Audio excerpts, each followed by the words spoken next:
दोस्तों मैं सतवीर सिंह अपने YouTube के भारत लिंक ग्लोबल चैनल पर आपका स्वागत करता हूं। दोस्तों पता नहीं हमारे इस प्यारे भारत को किसकी नज़र लग गई है।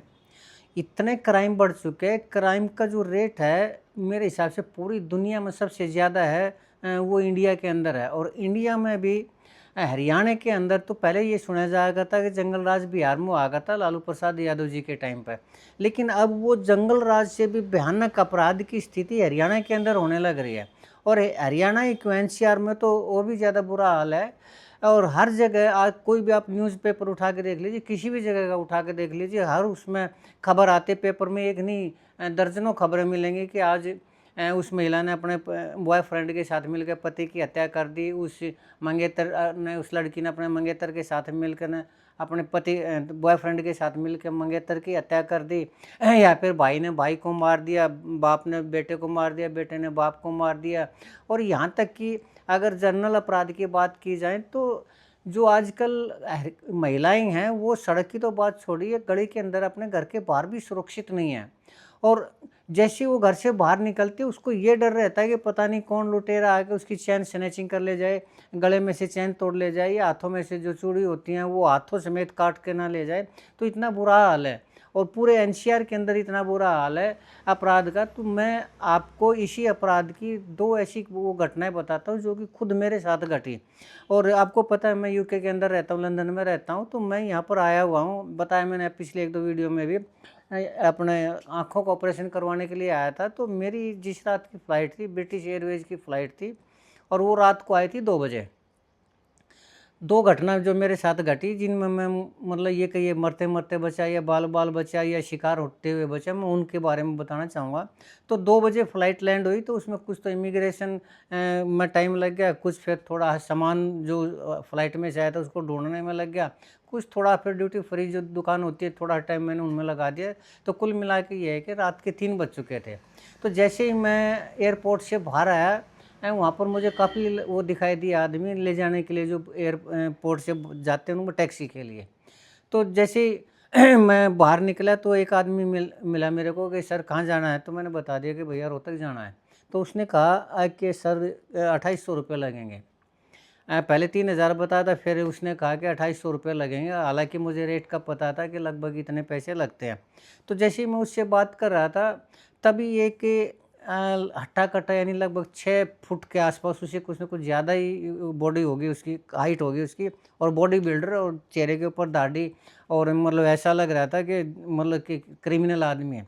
तो उसने कहा अरे अंकल ये तो आपको लूटने लग रहा है, रोहतक के तो इतने पैसे लगते हैं नहीं, चलो मैं आपको 2000 रुपये में लेके चलता हूँ। अब मेरे बच्चों ने भी बता दिया था कि इतने पैसे लगेंगे और मुझे भी पता था कि रात के टाइम में लगभग 2700-2800 रुपये लगते हैं टैक्सी के अंदर, एयरपोर्ट से, पालम इंटरनेशनल एयरपोर्ट से लेकर रोहतक तक के। तो मैं एकदम हैरान रह गया कि वो 2700-2800 से कम नहीं आ रहे और ये कह रहा था कि मैं 2000 रुपये में ले चलूँगा। तो मैंने उसकी डील डोल कर उसको देखा, उसके थोड़ा नज़दीक खड़ा था तो उसके अंदर शराब की बदबू भी आने लग रही थी। तो मैं थोड़ा समझ गया कि आदमी दूसरी टाइप का।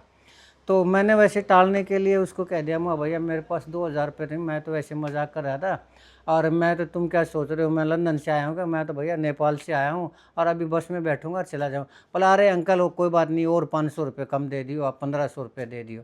तो मैं फिर बहुत हैरान हुआ, माँ भैया देख बात सुन, मेरे पास पड़े हुए 200 रुपये, अगर लेने हैं तो लो, नहीं तो मैं अभी यहाँ से मेट्रो में जाऊँगा कश्मीरी गेट और कश्मीरी गेट से बस में बैठूँगा और मैं अपना रोहतक। तो थोड़ी देर वो सोचता रहा, बोला अरे अंकल क्या आप भी याद रखोगे, आप रोहतक के हो ना, तो मैं भी रोहतक के पास का ही तो हूँ, चलो मैंने तो जाना ही जाना। मैं सोच रहा था चलो तेल पानी का खर्चा निकल जाए, लेकिन कोई बात नहीं अंकल, चलो फ्री में चलते हैं, मुझे उधर जाना ही है। तो मैंने कहा कहाँ के हो बेटा? बोला अरे अंकल रोहतक के पास ही तो मेरा गाँव है। कौन सा गाँव है? बोला अरे अंकल हिसार। तो दोस्तों मैं समझ गया उस चीज़ को, क्यों? क्योंकि पहली बात तो ये है कि हिसार गाँव नहीं है, दूसरा फिर ये है कि वो रोहतक के पास नहीं है, रोहतक से 100 किलोमीटर दूर पड़ता है हिसार। बीच में मुंडाल आता है, हांसी आता है, फिर जाके महम आता है, मुंडाल आता है, फिर हांसी, फिर जाके हिसार आता है, जबकि 100 किलोमीटर की दूरी है। और एक अच्छा भला वो डिस्ट्रिक्ट है और अच्छा भला शहर है, डेवलपिंग शहर है। तो मैं उसकी नीयत को समझ गया। तो मैंने कहा अच्छा भैया चलो फ्री में चल रहे हो ना, तो एक काम करते हैं, अभी वो सामने जो बूथ है ना दिल्ली पुलिस का, उसमें मेरा भतीजा है, वो इंस्पेक्टर है, और उसने भी अभी ड्यूटी ख़त्म हो जाएगी और चलो वो भी साथ चल पड़ा है, जो फ्री में तो जाना ही है तो वो भी थोड़ा वो हो जाएगा। वो भी ये सोचेगा कहाँ अंकल आए थे, नेपाल से आए थे तो अंकल मेरे को लेके गए और अभी तुम रुको, मैं उसको बुला के लाता हूँ। तो ये सुनते ही वो हिचक गया और हिचक के ने वो थोड़ा मेरी तरफ देखने लग गया। और मैं वास्तव में दिल्ली बूथ का, एयरपोर्ट के ऊपर बूथ है दिल्ली पुलिस का, और वो टैक्सी बुकिंग करते हैं। और ये है कि वो कम से कम श्योरिटी तो होती है दिल्ली पुलिस की, जांच पड़ताल के बाद वो जो ड्राइवर होते हैं उनका रिकॉर्ड होता है दिल्ली पुलिस के पास, और वो सेफ रहती हैं अक्सर। तो मैं उसके पास जाके न, मैंने वैसे वो बैठा हुआ था जो काउंटर के ऊपर, मैंने उससे पूछ लिया, माँ भैया ये जो आदमी जो टैक्सी में लेके जाते हैं वो ठीक ठाक हैं क्या? बोला हाँ ठीक ही होंगे। लेकिन मैं उससे, इंस्पेक्टर से कुछ और बात कर रहा था, लेकिन मैंने उन्हीं की तरफ इशारा किया। तो उससे जो बॉडी बिल्डर था उसने सोची तो वास्तव में ये कहने लग रहा है कि चलो वो टैक्सी वाला फ्री में लेके चल रहा है और चलो हम दोनों चलते। उसने ये सोचा, जबकि मैं उसको टरकाने के लिए उससे वो ऐसी क्वेश्चन पूछ लिया था। तो मैंने देखा तभी वो वहाँ से 9-11 हो गया और दूर जाकर ना 8वें गेट पे जाकर ना लोगों को वो फिर मतलब उड़ जाने लगे। खैर कहने का तात्पर्य ये है कि उससे मैं बच गया। नहीं तो आप एक बात बताइए दोस्तों, अब मेरी 60-62 साल की उम्र है, सिंगल हड्डी का आदमी और एक 6 फुट का बॉडी बिल्डर आदमी, अब मैं ये सोचूं नहीं नहीं मैं उसको देख ले तब मार देता है, तो ये कम की बात है। तो ऐसे में अपने आप को बचाना है, वही समझदारी की बात होती। तो खैर मैंने उसको टरका दिया और वो वहाँ से भाग गया जब पुलिस का मैंने नाम लिया था। खैर लेकिन फिर मैंने सोचा कि शायद चलो सामने इसका वो है टैक्सी का, ओला और उबर होती है ना जो, तो उबर का वो टैक्सी स्टैंड है, तो मैंने सोचा वहाँ से ले लेता हूँ। मैं उसमें चला गया, हालांकि मेरे बच्चों ने कह दिया था कि आप उसमें ले लेना दिल्ली जो पुलिस का है ना वो ड्राइवर वो ठीक होते हैं, लेकिन फिर भी मैंने सोचा चलो वहाँ एक बार ओला उबर वाला जो कैब की सर्विस है ना उसमें चलते हैं। तो मैंने वहाँ जाकर कहा माँ भैया रोहतक जाना है। तो उन्होंने कहा ठीक है सर 2700 रुपये लगेंगे, तो इतना रेट भी था। मैंने कहा मैं ठीक है। तो उन्होंने एक ड्राइवर को फ़ोन किया और ड्राइवर को फ़ोन करके वो बोले सर आप बैठिए, आप पैसे जमा करवा दीजिए और अभी टैक्सी आने लग रही है और ये नंबर है टैक्सी वाले का। तो मैंने कहा भैया क्या नंबर है? तो उन्होंने बोला कि अजय है सर इसका नाम। हाँ ठीक है, अच्छी बात है, कोई बात नहीं। तो उन्होंने मेरे को नंबर दिया, तो मैंने जब नंबर वो ट्रू कॉलर पर देखा तो उसका नाम आया हुआ था सबीर, अजय नहीं था, यानी मुस्लिम नाम था। मैंने एकदम ये कह दिया माँ भैया रुको रुको रुको, माँ तुम लोगों को मूर्ख बनाते हुए शर्म नहीं आती? माँ ये तो मुस्लिम समुदाय से है, ये तो सबीर है। बोले सर आपको मुसलमानों से नफरत है? माँ बिल्कुल नहीं है, मुस्लिम समुदाय के बहुत आदमी मेरे मित्र हैं, लेकिन ये आदमी अपनी आइडेंटिटी क्यों छुपा रहा है? अगर ये सबीर है तो इसको अपना नाम सबीर ही तो रखना चाहिए। ट्रू कॉलर पे इसने अपना नाम अजय क्यों रख रखा है? जो आदमी अपनी आइडेंटिटी छुपाने लग रहा है तो डाउटफुल तो वो है ही है, और आप लोग ऐसा करने लग रहे हैं। तो मैंने उसको अच्छी भली सुनाई और मैंने कहा कि मैं तुम्हारी कंप्लेंट करूंगा और मैं वो तुम्हारे ऊबर ओला का जो हुआ उसमें भी मैं डालूंगा कि ये इस तरह चीटिंग करते। खैर उन्होंने कहा कि सर हम आपको और कोई हिंदू ड्राइवर दे देते। मैं बात हिंदू मुस्लिम की है ही नहीं, बात एक ऐसे आदमी की है जो अपनी आइडेंटिटी छुपाने लग रहा है। और मैं अभी तुम लोगों की कंप्लेंट करा, खैर मैं वहाँ से ये कहे खिसक लिया, कंप्लेंट तो कर मैंने नहीं की।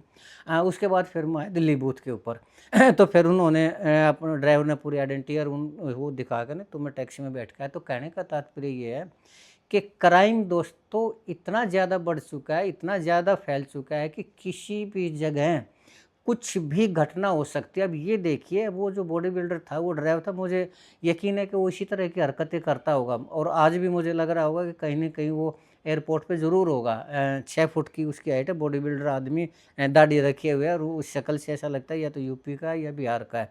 तो मतलब एक तरह से दिखाई, अगर थोड़ा सा भी ध्यान से देखे उसकी बॉडी लैंग्वेज को, उसके चेहरे को ध्यान से देखे तो स्पष्ट दिखाई दे जाता है कि वो क्रिमिनल है।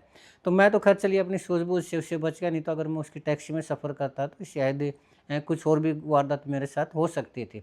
लेकिन कहने का मतलब ये है कि सरकार को कोई मतलब नहीं है जो इतने अपराध बढ़ने लग रहे हैं, और विशेष रूप से एनसीआर में, यूपी में तो योगी ने कंट्रोल कर दिया है लेकिन एनसीआर के अंदर और हरियाणा के अंदर अपराध बेतहाशा बढ़ चुके हैं। इसके अंदर इतने अपराध है, सरकार को कोई लेना देना नहीं है अपराधों को रोकने के लिए, न पुलिस को कोई मतलब नहीं है। खैर दोस्तों जो भी है, लेकिन बड़े दुख की बात है कि सरकार अपराधों को रोकने के लिए कोई भी प्रयास नहीं कर रही, किसी भी तरह का प्रयास नहीं कर रही।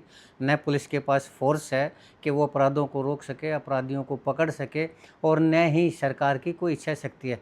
खैर दोस्तों अब जिस प्रदेश में का मुखिया ही खुद मुख्यमंत्री ये कहे कि मेरे पास तो एक चपरासी को भी बदली करने का अधिकार नहीं है, अब वो कैसे अपराधों को रोक सकता है? इस चीज़ को तो समझा जा सकता है। खैर, ये तो अब हमारी अपनी ज़िम्मेदारी है कि हम कम से कम हम अपने आप को तो सेफ़ रखें, अलर्ट रहें, सुरक्षित रहें। यही दोस्तों मैं कहना चाहूँगा। आज के लिए इतना ही। आपने मेरा ये वीडियो देखा, इसके लिए आपका बहुत बहुत धन्यवाद। नमस्कार, जय हिंद, जय भारत।